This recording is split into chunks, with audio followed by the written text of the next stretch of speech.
Легенда кыргызского кино и изобразительного искусства Сюймөнкул Чокморов. 9 ноября ему исполнилось бы 80 лет. В преддверии знаменательной даты в Кыргызстане проводятся мероприятия, посвященные памяти народного артиста СССР.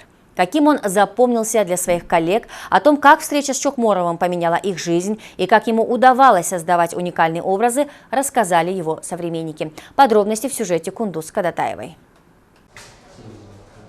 Экспериментировать красками, выражать свои мысли и чувства через живопись. Кутман Туратбеков увлекается ею с детства. Именно поэтому он поступил в профессиональный лицей имени Сюймөнкула Чокморова. Последние месяцы наш герой посвятил созданию портрета выдающегося художника. Работать над образом великого деятеля искусства – это весьма ответственно, но в то же время очень увлекательно, признается Кутман. По его словам, работы Чокморова восхищали его своей красочностью. Но кроме таланта живописца, начинающий художник хотел бы перенять и актерский талант Сюймөнкула Чокморова.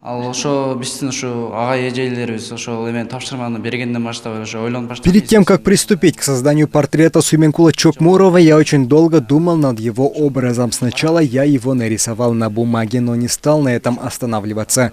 Теперь выжигаю его портрет на коже. Этот вариант тоже весьма интересный. Но кроме этого я хочу отметить его актерский талант. Я тоже хотел бы быть таким выдающимся актером, как он.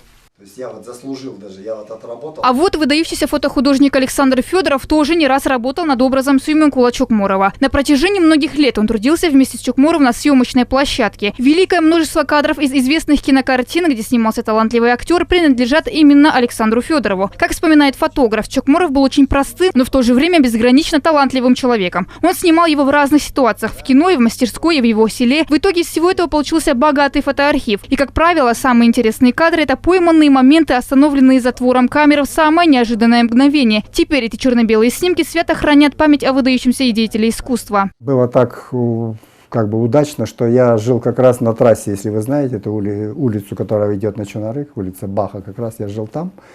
И он, когда ехал в свое родное село, то заезжал ко мне и говорил: Саша, ты свободен? Говорит, поехали. Ну, когда у меня была возможность, конечно, я брал камеру и ехал с ним. Поэтому мы много общались в неформальной обстановке. И осталось, конечно, очень много фотографий о нем. И поэтому, конечно, я могу сказать, что мы были очень дружны. И вот этот архив, который остался о нем, конечно, помогает о нем рассказать.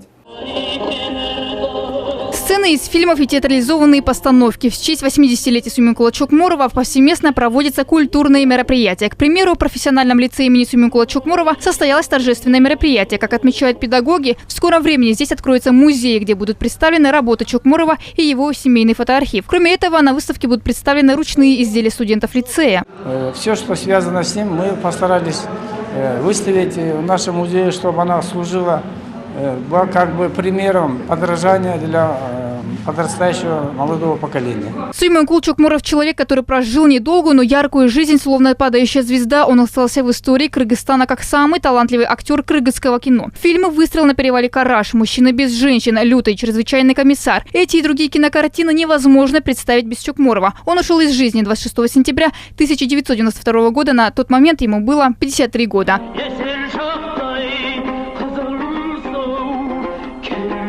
Кундуз Кадатаева, Рыскельдык Кулбеков, ЛТР, Бишкек.